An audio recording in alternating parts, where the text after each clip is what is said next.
Hello everyone, thank you so much for watching. Before you do anything else, go ahead and like, subscribe, and activate the notifications by clicking the bell down there so you get notified each time I upload a video. So today is part 3 of this Keith Haring series I'm doing.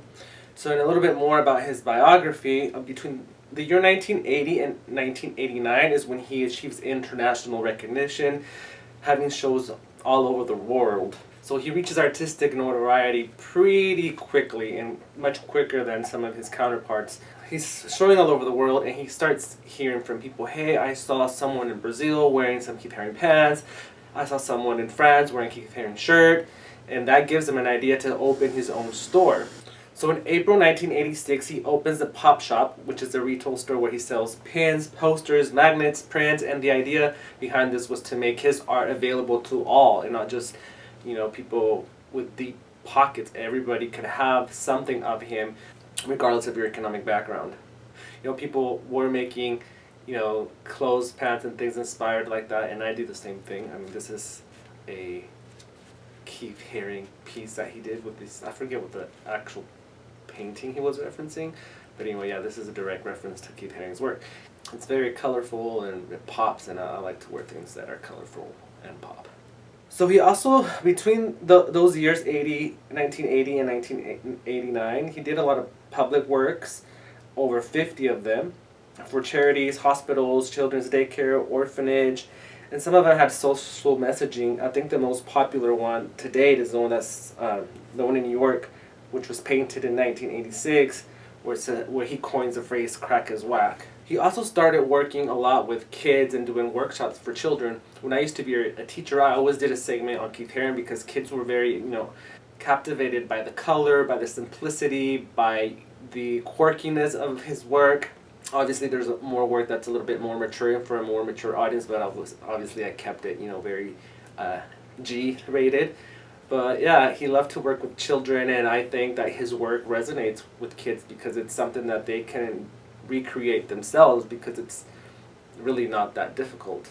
Not to dismerit his work, but he did have very simple images like the one we're about to do, and he did have very complex, very large, very, very detailed, monumental pieces, but there were pieces that were a little bit very simple, kind of like the Crawling Baby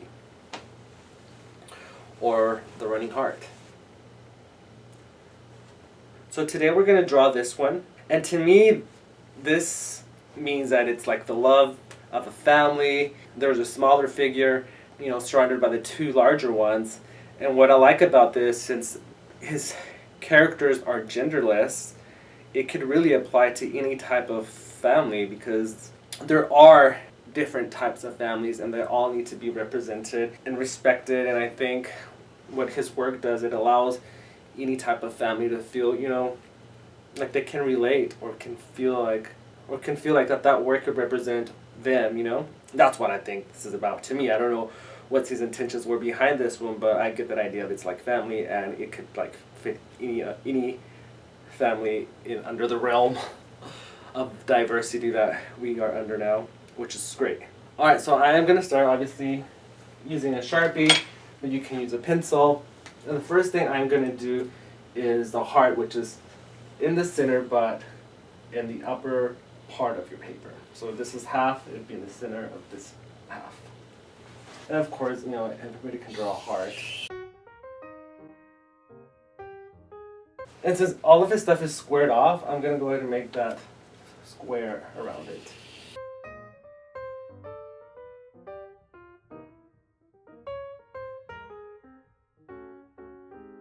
And now the two larger figures, their heads, which is like almost a circle, but just don't close it off at the bottom. Do the same thing on the other side.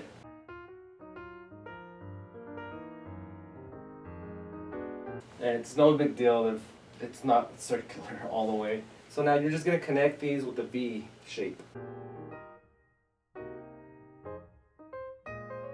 On this side, you're going to come to do his shoulder. It should hit all the way to your square. Same thing on this side. So now we're going to finish his arm.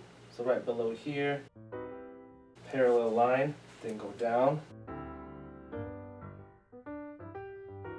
Make the hand curve it under, and then you're going to extend it all the way to the edge.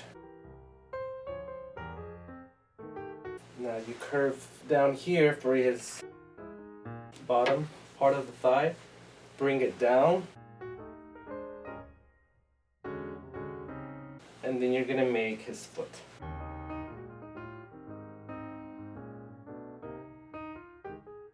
I'm going to bring it up and then bring it back in towards his hand. Now over here we're going to complete their arms. They're united, they make one. So just make the same shape, but don't get close to the head.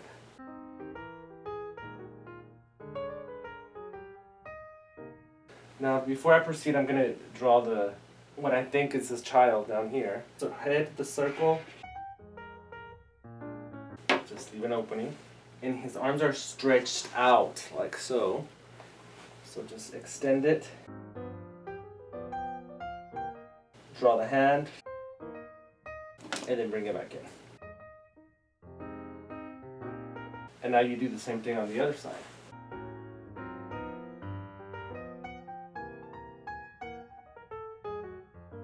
We're going to bring this down, not all the way down because you need to leave room for his feet.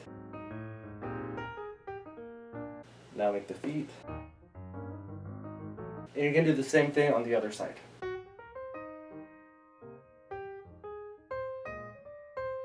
Once you're done that, you're just going to bring a line to divide in two, so now you have two legs. So now you're going to bring this down, bring it down, and out for the other leg, completely down, and then the foot.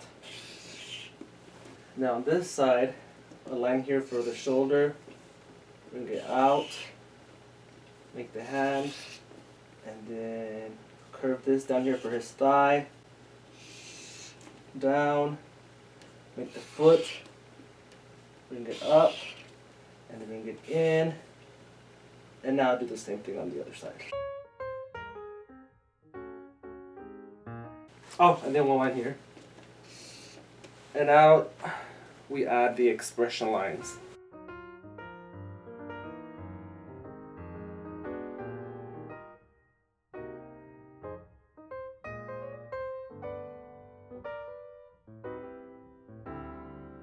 And there you have it. That was pretty easy, pretty simple. Now, I like to go back and make these lines thicker because his lines were very thick. So I'm going to do that, add some color, and I'll be back.